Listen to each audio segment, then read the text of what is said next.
Hello, this is Pete Saronis, and I am excited to moderate today's session of OnPoint Insights, specifically episode 6. And the title of our session today is Sister Companies Connect, Publicis Sapient and OnPoint. I am joined by two amazing leading ladies, technology titans, as I like to refer to them, Amanda Eamich, the Senior Director of Business Development at Publicis Sapient, and a former federal employee like myself who understands the Beltway and now has an opportunity to influence on the other side.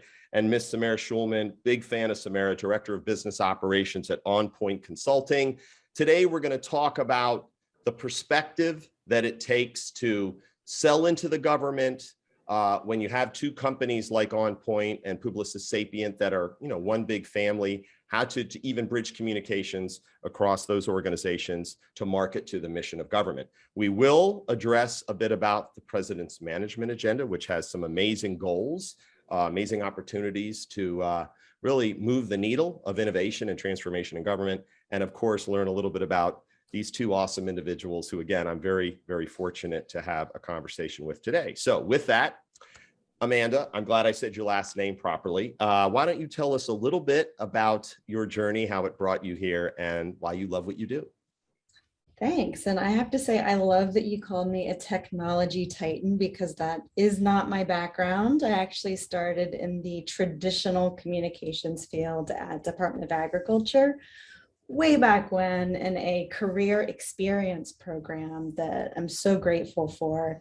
And, what really started as a way of thinking, how can we reach consumers with food safety information that wasn't faxing digitally, but still a fax to, business desks of newsrooms, but going direct to consumer. I pretty quickly found myself jumping into technology type conversations, which in my view has always been an enabler. So it was really fun to be able to come from a communications background, thinking about the consumer of food safety who we were trying to reach, and think about how can we deliver better services. And so over time, that led to me going up to the department and supporting the secretary's office and really building out our first digital strategy as the inaugural directors of new media. We were all installed in these cabinet departments and figuring out how to do this,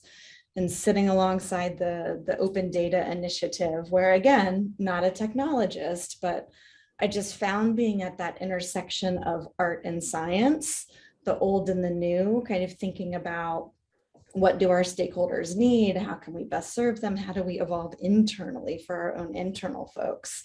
And have just always loved that.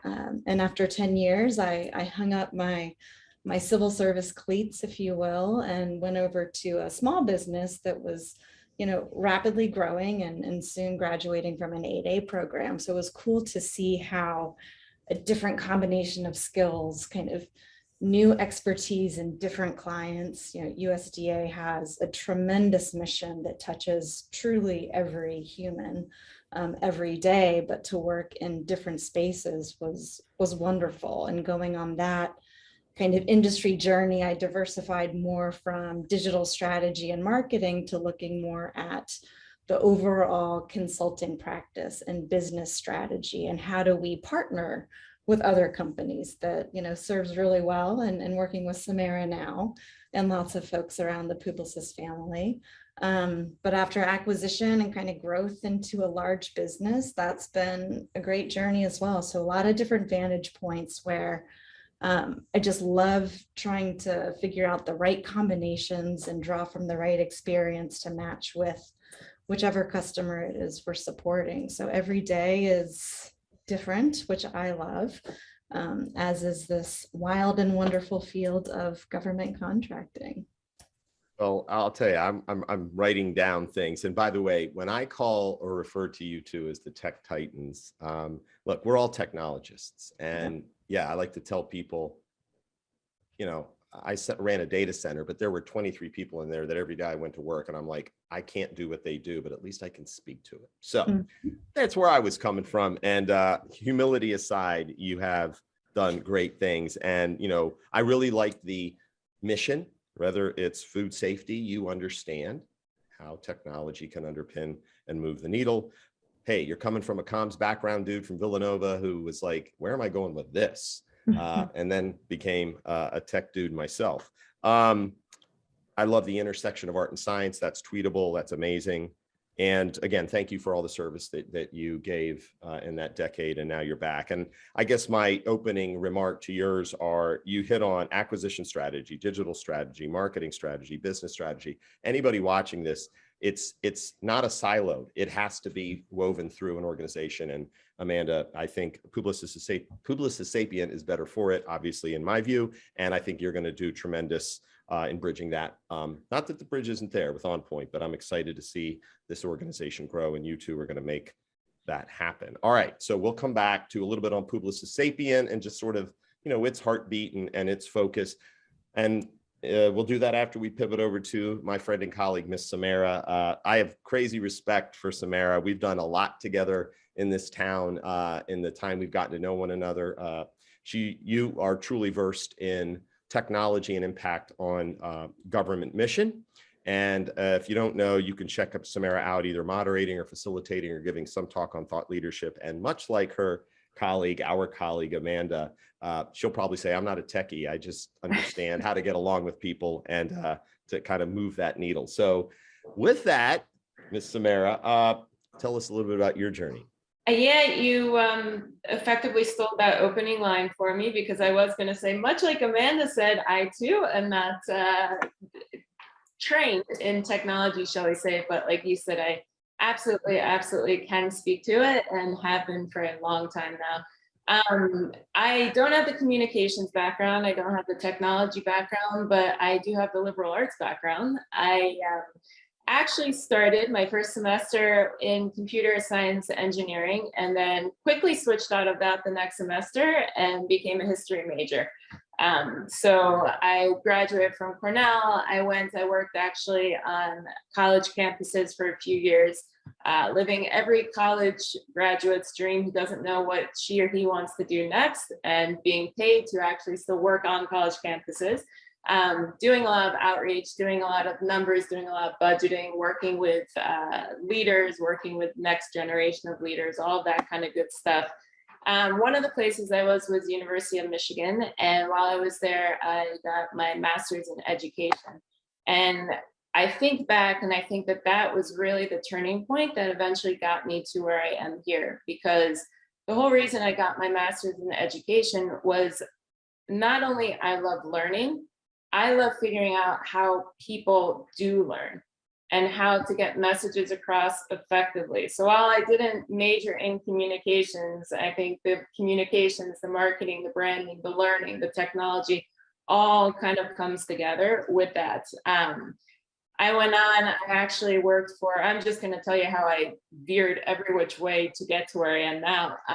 I went on, I worked for a test prep company for a few years and ended up leading that organization in the DC area. And that was where I really honed my business skills. A lot of headquarters stuff that you traditionally think of, with staffing to, again, the budgets, the P&L, all of that kind of stuff. And then I went to OnPoint, and I found OnPoint. I interviewed for one position. After 10 minutes in the interview, they said, we want you somewhere, but it's not for that position. And I said, okay. I waited for the call back to see where that position was. And it's been a tremendous fit. And the reason why I love OnPoint, I did then, I do now, I've been here almost April will be 11 years already. Because like Amanda spoke to, it was an opportunity to work at a small organization, smaller, it was a small business, and then quickly became large. So I've gotten to work in one place. I was hired as a project control analyst, working with client services, working with client delivery, getting to work with the clients, getting to listen to the clients, listen to not only how the project's going, but actively listen. Not just hear the client, but do that listening between the lines, shall we say, of what really their hot buttons are, what they want to solve, what their agendas are, what the missions are, where they fit into their missions. so I did that for a few years, and now I'm the director of business operations. So I oversee a lot of things: contracts, IT, recruiting. I think I'm missing a few: finance, accounting. And it's just a lot of fun. I mean, working in a small organization, starting with the project control, starting with a focus, and then, well, hey, why don't you start working on this? Hey, can you work with the PM on this? Can you start with recruiting? Can you be our POC for this? It was awesome. I mean, for somebody who has a background who absolutely loves learning, loves exploring. I realize how cheesy that sounds when I say I love learning, but I really do. And just getting to work with people, getting to see how different people work, getting to see what makes people tick, getting to see how to effectively get messages across, see how to change your message when you need to, how to be agile in this world. Just they've all been amazing soft skills that I've gotten to acquire, that I've gotten to work on within this Beltway community, within this industry. So, okay, I took some very interesting notes that I will just say, yes, I love that you are one of those of us who took the road less traveled. Again, laced with humility. You two really, I think, epitomize having been a Fed, being sold to, wishing that industry came in and listened to me at times versus telling me. And I could say that because it wasn't like I was angry. I was just, I don't think they did their homework. Yeah. I don't think they know what it is I do, but they're all ready to tell me what I need. Mm-hmm. And I love this figuring out how people learn. Obviously, you're mentoring, which is in your DNA. By the way, I have relatives in Michigan, love the state of Michigan. Awesome. Cornell, that's impressive as heck. But computer science, engineering, history, and liberal arts, listen, we are each individually and collectively one big potpourri of like, we know how to get stuff done, and hopefully people like being around us. So I think that listening to clients in this day and age is so important. And I love that you referenced the soft skills and the agility. And here's what I really liked. You said you like to understand a hot button. You didn't say, I want to know what keeps you up at night. And I love that you said you like to solve problems, because that resonates with the government, right, Amanda? I mean, help us solve grand challenges and problems versus worrying about making this about a transaction. So awesome stuff. Let's jump back to Amanda. Right in the mission statement, if I may, Publicis Sapient, we help companies in the public sector keep up with the pace of technological, societal, and cultural change while meeting the ever-evolving demands and expectations of their customers, our customers, which could be government, could be industry. Okay, I'm not going to say, explain to me the many hats you wear and how you're going to bridge this, but I could bet that you have that, how to speak the language of government, and you can learn a lot from the commercial customers. But you did talk a lot in our prep calls about customer experience, user experience, and we'll get into that in the PMA. But give us a little flavor of what Publicis Sapient's about that people may read but not truly appreciate. Most folks are familiar more with Sapient and that kind of history, but what's really exciting is the combination of the Publicis part, right? So we have the technology stack as digital natives, where yes, we can do all of the technical solutions that we need to figure things out, but where it really starts, and I love this theme that we have around the curiosity and understanding, whether you want to call it requirements or, challenges or whatever the case may be, is really starting there to understand what are the outcomes that we're trying to achieve. And so that's the part that folks may not be aware of that Publicis Sapient brings, and also in how OnPoint delivers that. Yes, we can bring all of the technology solutions. Yes, we can bring the creativity, the experience design, all of these facets. But if you don't first start from the place where you deeply understand what it is we're trying to achieve, then you're going to have to do it again through another procurement, right? Or your performance metrics might not be fully, hitting the marks when you wrap up the engagement. And so that's what's great about being able to pull from, as you said, we have, commercial customers, we work with state and local. We all have different federal government portfolio, and it's really important to learn from those because there are so many similarities among the experience and lessons that you can learn to get faster to the solution or the outcome without having to go through those cycles. Love it. Digital natives, outcomes, trying to achieve and deeply understanding the objective of your customer. Again, as I move over to Samara, I mean, that's welcoming. I'd rather, somebody come in, and I'm sure you can recall from your time in government, is like, they walk in with no PowerPoint and they don't come in with a pitch and they say, I don't know much about your agency or even who you are, but help me understand because we may be able to help you achieve your mission. That's such a great starter. So that's fantastic. And again, Publicis Sapient, if I heard you correctly, kind of different mission. And then, there's OnPoint, of course. So good stuff. We're going to hit the PMA and a lot of those themes back with you in a minute. And Samara, same question. I mean, OnPoint, you Google it and you hope you get OnPoint Consulting because there's kind of a common term. But I've seen your company evolve from, hey, like Publicis Sapient, we're unique. I think every company is unique personally. It's sometimes not articulating that or messaging that in a way where folks can understand. And whether it's cybersecurity, whether it's data, whether it's AI, I know there's a plethora of skill sets and capability. Can you talk a little bit about OnPoint and its evolution to one that truly understands, if I may, our nation's critical sectors? Yeah, absolutely. But I do want to build on a few things that Amanda touched on because we are now one big family. We have been for a while. We have been for 7 years as of a few weeks ago.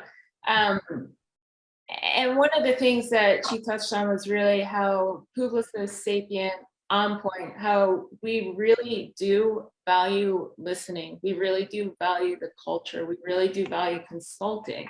And it's that consulting piece.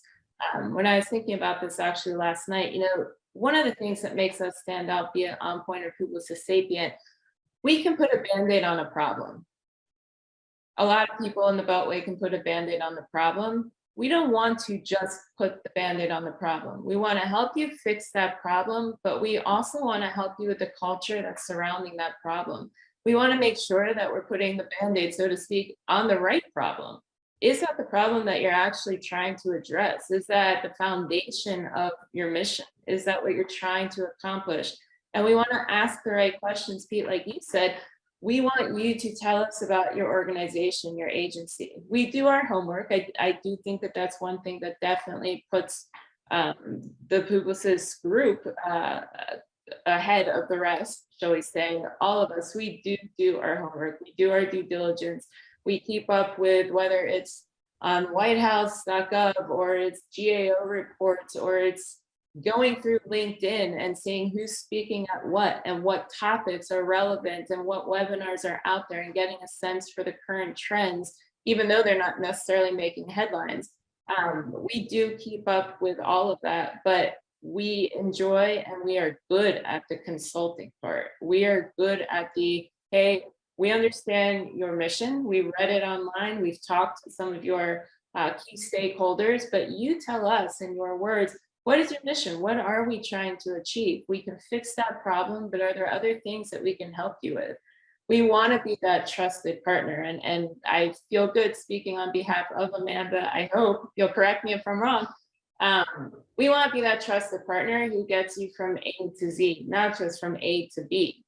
We want to be able to listen. We want to be able to field your questions. And after the engagement is done, we still want you to consider us your trusted partner. If you have a question about something that just came out, hey, Amanda, what is your view on this? Where do you think it's heading? You've had experience in our agency. Do you think there's stuff that we should be looking at going forward?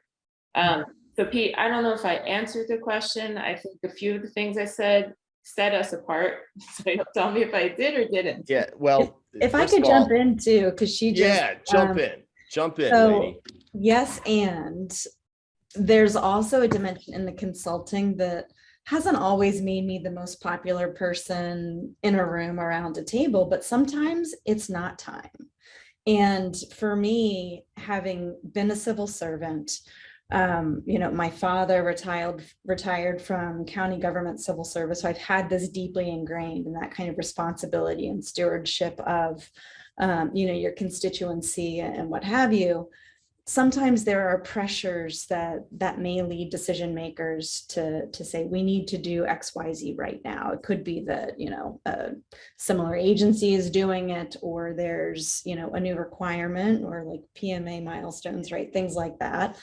But if you think about the hierarchy of needs and the readiness for change, sometimes you have to solve other challenges or get prepared in order to go to those higher order opportunities. And so I think what I love with the yes and on the consulting part is also the change management aspect of it. And that if you can have a conversation and say, I hear what we're trying to achieve. First, we need to address these issues, whether it's, policy oriented, workforce oriented, not necessarily the solutions layer, but thinking about those other dimensions so that the readiness for change and to actually have it stick is a really critical conversation that I love in a lot of the acquisition innovations that are happening now, that there is more opportunity to have those dialogues. The State Department is doing some tremendous work there and evolving the way that they procure and have a relationship with industry. Homeland Security, of course, with the pill has really been critical in moving the conversation along.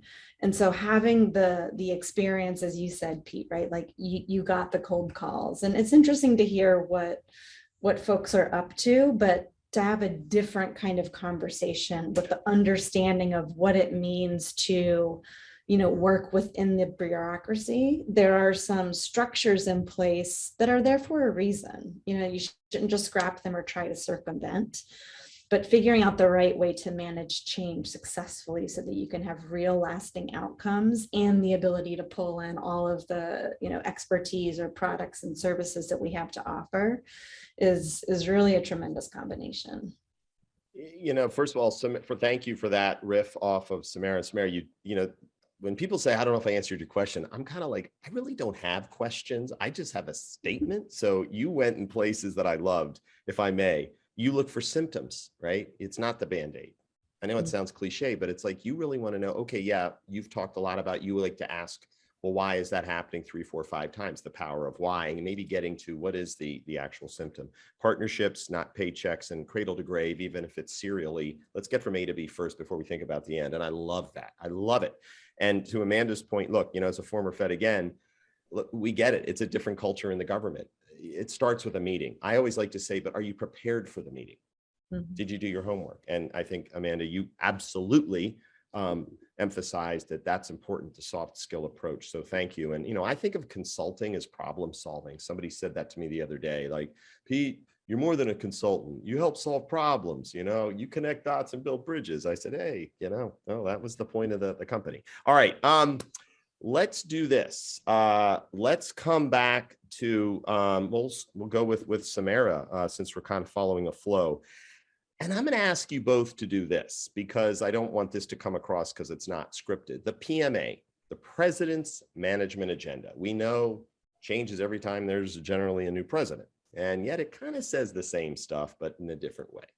And I think that's great because if I'm a taxpayer, I'm outside, we're all taxpayers, outside the Beltway, we catch a bad rap sometimes inside, it's what do they do in the Beltway? Well, look, you look at the 3 priorities, strengthening and empowering the federal workforce, delivering excellent, equitable, and secure federal services and customer experience. And one that I think gets overlooked, excuse me, managing the business of government to build back better.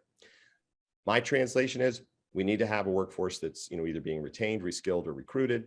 We need to obviously understand the voice of the customer. And yes, in light of the $1.2 trillion package that passed glowingly, not the Build Back Better one that's still up, our roads, our planes, our trains, our automobiles, our food, the agriculture sector, the dam sector, those are at risk.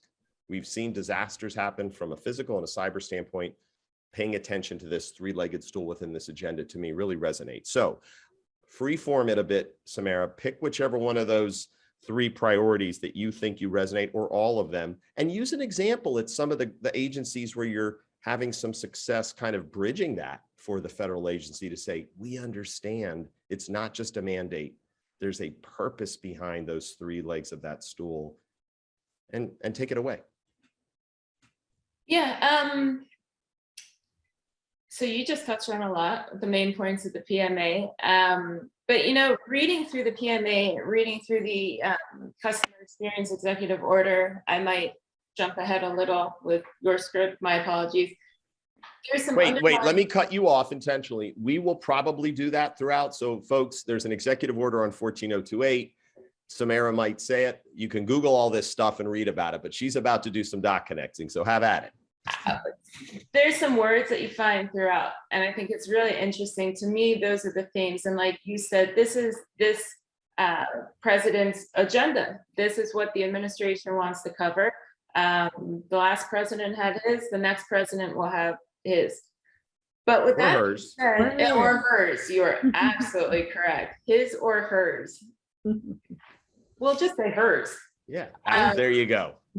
But the themes that you see, aside from the priorities, you see the same words being used kind of throughout the executive orders, the agenda. And I think it's really, really important to point this out. You see collaboration, you see transparency, you see trust, you see interagency. In all of these documents, without any of those words actually being one of the priorities, or I'm going to use the word honed in, I guess honed in as a focus, those are the words that are being used throughout. And I think it's really an exciting time to be a part of this industry, because technology is great. Technology is cool. Don't get me wrong. I love working in this industry because you get to see the next thing that's coming. And it's really, really interesting. But what I do think the PMA, what the executive orders are doing, they're touching on the people aspect, right? They're bringing in the culture. They're realizing that, hey, wait, we need technology to work. We went through an IT modernization phase a few years ago. We're kind of going through this digital transformation phase now, which is awesome. But the technology affects the people. And I think what these orders, what these papers, what these agendas are doing are really connecting those dots. It's connecting that we need to now use the technology to positively affect the people, the American people, the taxpayers. We need to hold the government more accountable. With this administration, you can hold us more accountable. And these are the priorities that we're going to focus on so that you can do so. So I don't know, to touch on one of them, to touch on 3 of them. I'll give a little shout out. I'm actually moderating a panel in a few weeks around digital transformation workforce. Amanda's going to join us on there. We have the NNSA CIO on there. We've got from US Digital Service on there. We're going to touch on workforce a lot. We're going to touch on customer experience. But yeah, I just think it's really interesting. I mean, what OnPoint offers, again, what Publicis Sapient offers, is the ability to bring in that extra thought of thinking about the people, thinking about what is surrounding the technology. So, for example, the vast majority of our work is with the federal government. Well, great. Publicis Sapient has a different client. Publicis Group is a humongous company, reaches retail. OnPoint helped on a project for a retail customer where we were able to offer zero trust and start to build a roadmap. So we could go back to the cybersecurity executive order. Well, when you look at these executive orders, the agendas, this shouldn't just be for federal government. Retailers need to realize this as well. If you have multiple people touching your network, you need to be concerned about cybersecurity. You need to be concerned about zero trust. You may not be part of the mandate that needs a framework by 2024, but you should be. You might want to look at your business and think about it. And it's those things, it's those case studies that OnPoint, the Publicis Sapient, that we have all worked on that we can bring to you. And as one big family, I know we're going to get into the relationship a little bit later, but the things that we're able to bring in addition to just capabilities is experience. It's that Publicis Sapient has been with different agencies, working with different agencies. Publicis Group has worked with different utility markets, with retail, with all over the world. And OnPoint has worked with different agencies as well, with Air Force, with Department of State. I think in one of our prep calls, Amanda, you actually pointed out, these ideas are not new ideas, but it's awesome that they are back. So Department of State, we've been on a project for, we might be in year 11 or 12 at this point, on a project where SharePoint is an enormous part of that. SharePoint is out there now. Obviously, it's huge with this virtual world, the pandemic going on almost 2 years. Collaboration, we're back to that collaboration word that is throughout all of these. Well, it's been around. It is not a new tool. It is not a new thought. But here it is again, that it is just as pertinent. And now we've got the opportunity to tie in these executive orders, look at it from a collaborative standpoint, not just the technology, from the user experience. Something that Publicis Sapient does fabulously is user experience, is customer experience. And again, I'm going to jump ahead. One of the things that we bring as one big family is this marriage of capabilities that you see now coming out in solicitations. You're not really seeing solicitations that call for just cybersecurity or just communications, because agencies, the government throughout, they now realize that this touches more than just the one thing. We can go back to the Band-Aid. You can no longer just put one Band-Aid and hope that that solves it all. And what we're able to offer is really, hey, we can do communications. Here's our background. Here's what we've done on websites. But you know what? When we design these websites and we take into account the user experience and the customer experience, you also want us to be the ones who are familiar with this whole thing, to be the ones to secure that infrastructure, to help you with cybersecurity, to take a look and see if you should be thinking about zero trust or anything else regarding security. So yeah, I think I touched on all three of them, maybe. Well, let me jump in for a minute. First of all, I'm glad you said it, because you did, and good for you. And I see Amanda nodding her head to kind of just add on. So the pile on is coming at you, but I will say this just to kind of always give you that little break to get your thoughts together. You know, you really did, Samara, show that, okay, you don't want to be a tech titan. You've just weaved in arguably the most compelling thing right now in government initiative, zero trust architecture, what it is, why it's important. It's not a thing you buy, it's a thing you build and you develop it. You base on an agency mission. And, you know, I know you have some great chops as a company in that, and both on the commercial and how you could bring that to government. So folks, zero trust architecture, I think it's M22-09. I believe that every agency, if they read Executive Order 14028, will see that zero trust is laced throughout. You all should be looking for companies that know how to do it and how to tailor it to the mission of government. So kudos to OnPoint for sure, and the focus on this marriage of capability. I love that one. I'm taking that one, and I will always give you credit for it. So tweet that one out. Amanda, thoughts on anything and build on? And again, this is the section where it's, you know, we're one company, but we're bringing all these skills together to meet government mission.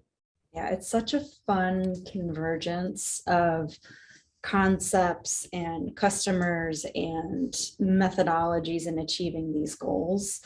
What I really love about the evolution of the current management agenda and several of the executive orders that have come out is that it gives agencies beyond the high impact service providers, beyond that initial set of HISPs, the teeth to really put in place new policies, new programs, you know, identify funding mechanisms to really get after some of these advances, and also the emphasis on service design and customer experience, because you know, CX is not UX, right? And a lot of folks have gotten real comfortable with the concept of user experience, which is tremendously important. But there are so many other facets and dimensions to customer experience that it makes it all of our opportunity to influence. And as we've said earlier in this conversation, we're all solvers, right? Whether we're technologists, or if you are, you know, a program person, or if you're back office. We all have that kind of perspective, whether we're talking about, you know, major life events or day-to-day moments that we can think about whether we're automating some sort of process. There are benefits to both the internal federal workforce, there are benefits to the government contracting partners, and that all flows out to end users, be those, external constituents or, anyone that might be. And so there's a lot of intersectionality here that, whether we're talking about workforce or zero trust or any of these CX imperatives, they're not done in isolation. You really need to pick your head up and see what is going to be the impact of this activity, when you do the radiating circles around, and you really start to think about how that can flow into the commercial sector or into state and local governments as well. We're having a lot of conversations with folks about how can this positively influence the way that local communities, those closest to the customer, the citizen, whoever it might be. We've done some really great work at HHS and HRSA, and having a technology solution, right, that can help match doctors and nurses in communities that are persistently underserved and have the greatest need for these. You start to think about how a system like that can free up valuable time for those civil servants who have the more nuanced know-how to then work on higher order problems, right? So thinking about moments of automation, there can be process-oriented things that may not seem sexy or particularly exciting, but once you clear the way from things that take up, a lot of manual physical time, we can activate those folks who are in the workforce who have that know-how to then find the new innovations that are going to come. And so we've got to keep kind of leveling up at every aspect of this, again, whether it's policy, if it's platform, if it's program, it's not just one or the other. And I think seeing that evolution from the last several administrations on how they have each built upon CX, there's really this moment where I think we're at that tipping point where it's really going to become something that every agency is taking a little more seriously, right? Whether they have a CXO or otherwise. Yeah, I have some things, and it's to kind of throw out there, and Samara and Amanda, you hit on a topic that it's beyond the HISPs, folks. If you read about a high impact service provider, Google it. There are certain agencies dubbed that for a reason, and we'll leave it at that. Convergence, great word. The world I live in is this whole convergence of IT and OT as of late, and they're not the same. Operational technology is different than information technology. Customer experience is not user experience, but people kind of gloss over that. I love that you emphasize that, and there's so many facets to it. And big shout out to HHS HRSA. If you all don't know, HHS has a great group up here in Rockville, Maryland, that's doing great things, especially post-COVID. So leveling it up stuck with me. And here's what we're to do. Our final little section before we jump into some parting shots.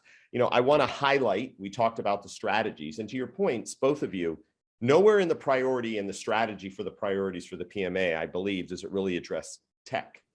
It's when you get into the ongoing lines of interagency effort, and I think there were 4 or so, but I'm going to furthering and developing communities of practice, enhancing IT and cybersecurity as key enablers for mission delivery, applying federal data management and data science. These are things in this agenda that kind of are restated, but also with AI and machine learning and just the evolution, I think you both have hit on, you got to be morphing with that as companies. And you both are obviously stressing that.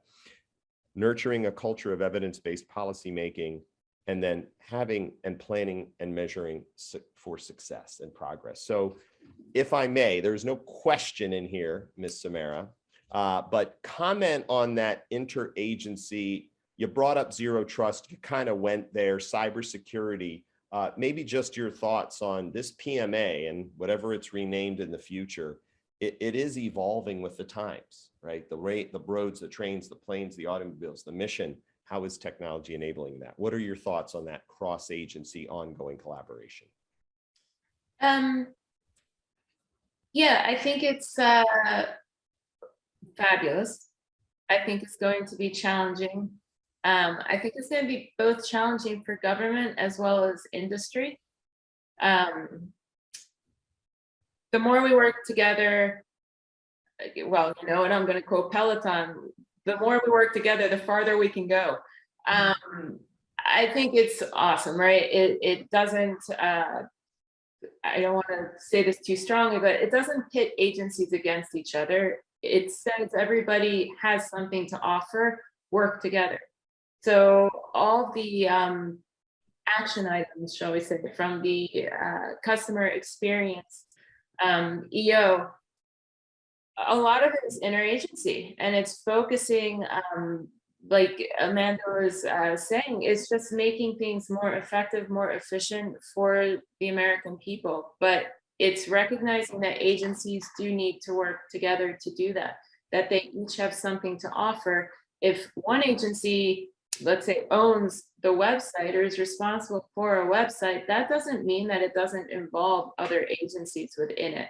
And to have those clear channels and have it now written, I'm hoping carries weight. But like I said, I do think it is going to be challenging. I think it's going to be challenging on the government side of government got called out now and has an action and has a responsibility to work closer together. On the industry side, I think it's going to be challenging because what I've seen with solicitations coming out, like I alluded to before, you don't see a lot of solicitations anymore like you used to that call for one specific thing. You see something that, while it may not focus on cybersecurity, they're still expecting 2 or 3 security positions within that for a communication solicitation, for something else. Now I think we're going to start to see these solicitations that involve more than one agency.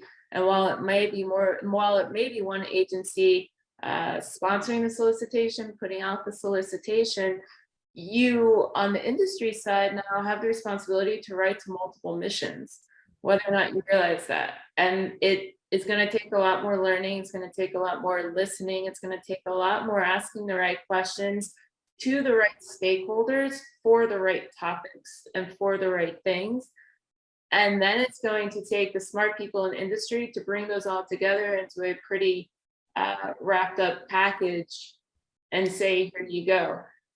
So I do think that's going to be challenging. To flip the script a little, I do think that that's something that Publicis Sapient and OnPoint are very well poised for, because we have had the experience of working together now for 7+ years. I'll bring back the marriage of capabilities. We can do all of this together. But the other thing that we talked about before, we've got experience at different agencies. So OnPoint, whereas we've got experience on the DoD side, the Air Force side, the State Department, SEC, all these agencies on one side, Publicis Sapient is bringing experience with RHRSA, with HHS, with NIH, with different organizations. And over the past 7 years, we've been working together. I mean, we've got really cool projects that we're doing now together at NIH. More collaboration, bringing data, making data more accessible to, well, one project is making more accessible to Americans, one project is making more accessible to the institutes who live under the same roof with NIH. But I do think that that is where solicitations, where the work is headed, and what government is going to need industry's help with going forward. Yeah, that was great. That's like a closing remark of getting inspired. And I will say, you referenced the executive order on transforming federal customer experience and service delivery to rebuild trust in government, folks. December 13th, Google it.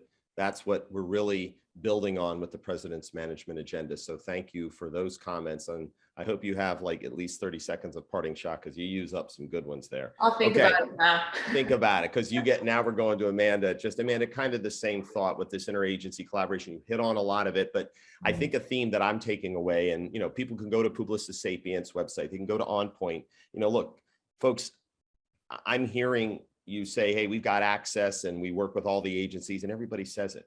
But you know what I like? I go to both your websites, I actually look at a use case and I hear your leadership talking about, here's what we're doing for the Air Force. Here's what we're doing for the SEC. It's a different way of telling what you're doing, in some case showing, and I applaud the communications team at OnPoint for that, as well as at Publicis Sapient. You're both storytellers and I love it. So Amanda, kind of that same thing, kind of give us a, hey, interagency collaboration can't stop. And if you're an entity wanting to sell into, you better know when to be surgical and when to say, look, what we've done elsewhere, we can help you. And it's not going to be the exact same implementation. Yeah, this is another area where I take a pretty broad view, and a very generous view, and trying to get in the head of the procurement team, what are they after? Going a little bit deeper beyond the surface to say, what is the requirement? Who are the other stakeholders involved, shadow or otherwise? You got to love the shadow stakeholders, and being responsive and compliant, of course, but taking a little bit further, because I think the outcomes, there is so much to gain by bringing your individual perspective, by bringing your corporate perspective and experience, be it from a commercial sector or nonprofit, international or otherwise, that it only values government as well as the citizens and industry as a whole when we can have some of that courage to say, okay, we're being responsive, but we have this other thing, and here's why it's relevant. This is how we would apply it in your context. And you have to make choices when you're thinking about how to support certain engagements, or even at the point of proposal or kind of pitching in a tech challenge, what have you, is to take that leap of faith and say, we hear you, we see you, we're answering the mail here. And also, I say that a lot, it's not a no, but it's a yes, and also we're bringing this other thing. And sometimes it doesn't work out, right? Which is okay. But I think that the seeds are often planted that it will stick with someone. And again, we're seeing these in the more innovative procurements. We're seeing these in, the service delivery challenges, and what agencies are being tasked with for CX innovations. It only takes one or two of these in very small projects. If you could indulge me, way back when in the early aughts at USDA, I wrote a business decision memo for a pilot project because, testing things out in government is kind of challenging, to start a Twitter account. Slow burn. Right? A Twitter account. And it just blows my mind that this was even a thing. But I became besties with our general counsel because their interpretation mattered, talked to the technology folks in the program and said, listen, this may seem frivolous, in some corners of the government, but this is critical for our support of the mission and, program delivery to the American public. Pilot put, some guardrails around it so it wouldn't go on and on forever with the proper oversight and protocols. It was the very first Twitter account at USDA, official one. There were other shadow accounts, of course. But it just took that little pilot at that department, and there were amazing people across government who I'm still, great friends with and who are still pushing the envelope. We all started off small. And so I think identifying those moments, be it through innovation and procurement, through having a pilot, the kind of reverse industry days, finding cool partnerships between OnPoint and Publicis Sapient and the rest of the Publicis kind of affiliate companies, whatever the case may be, try things out, find ways to fail fast, because that is the only way that we will continue to push forward. I won't scoop my parting shot, but I'm going to come back around to it because we don't always have the answers, and you can't test it out until you actually get in the market and see how it's going to react in real time. Dig it. And I guess before I just come back to Samara for the parting shot, which the rules are typically 30 seconds or less, and I don't give hooks, so go as long as you want, but hey, we want to leave something with the audience. All right, so before we go there though, you just inspired me. And that is, we talk about stovepipes in government. Hey, there are, right? Especially in big companies too. People like to say, I learned this in charm school, or it's a cylinder of excellence. And I'm like, yeah, that's a cool way of saying it. You know what I've learned since I left is that we need to have a horizontal tapestry of wisdom that is somehow being Sherpa'd around. And you hit on that just now, Amanda, and it really resonated even when we were chatting back in November, which is, hey, you got to own it. You got to be willing as a Fed when a person, from OnPoint, or in this case, comes and says, hey, are you the right person I should be talking to? Because I need your help. And if you're not, point me to that person who is our in-house Sherpa. I loved being the Sherpa. Now it's a little harder because everybody's like, hey, just get me a meeting, go away. I'm like, well, I can be a Sherpa still. So I love that, and very inspiring. You're both dot connectors, and that's, I think, an art that now is a skill, and you both have it innately. So Samara, parting shot time, lay it on us. Yeah, just to touch on what we already touched on, collaboration, transparency, interagency, quality. These are all things that I'm excited about. These are things that are part of OnPoint's DNA. It's part of our culture. It's things that we practice internally. And I'm just looking forward to helping government's different missions and moving everything forward, doing it with Publicis Sapient, and being able to really bring some of those soft skills along with the technology. Love it. Great, great, great points. Lots of tweets in there. Oh, and by the way, Amanda, under 30 seconds. Yeah, I think it was like 38, but that's all good. Real quick, before we go, hey, Amanda, you brought it up, the first Twitter or the first tweet. I mean, the original first one ever was 2.5 million. I wonder what that would have gone for if it was on the market. But anyway, go ahead, lady. Parting shot.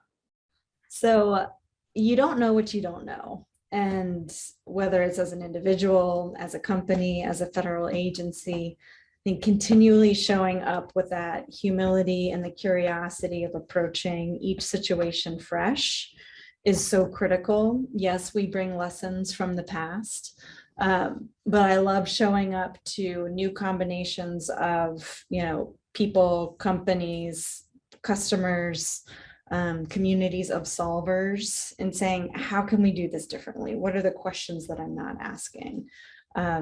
If folks can just stay in that lane of curiosity and not knowing what you don't know yet, I think that there will be some incredible service delivery opportunities in the future. Wonderful. And I'm going to close with, first of all, you two are amazing. I'm a huge fan of both and collectively, seriously. I mean, for anybody who doesn't know, I knew Amanda way back, so amazing. And here I am, looking at Samara and just seeing somebody who was so good for government on the other side of government. So I'm very honored to have led this. Shout out to Taylor Baker and the wonderful people at OnPoint for giving me the chance, but also to keep sharing this story, because we will be doing more. And I would say this in the spirit of IDIs, you talked about, we talked about trust, and we talked about partnership, and, we talked about just having that curiosity in us. I'm closing with something that somebody said to me when I left government, and I know you both will appreciate, especially Amanda, because you did leave as well. Somebody said, Pete, we're going to miss you, but please, maintain your authenticity, maintain your credibility, and maintain your humility. Now, not everybody may think of me that way, and I could care less, but I'll tell you what, that with the curiosity is what keeps me rolling. And you two both exude that. So shout out to you both. Those are my parting shots. Until the next time, Amanda, Samara, keep doing what you do so well, and we'll talk again soon.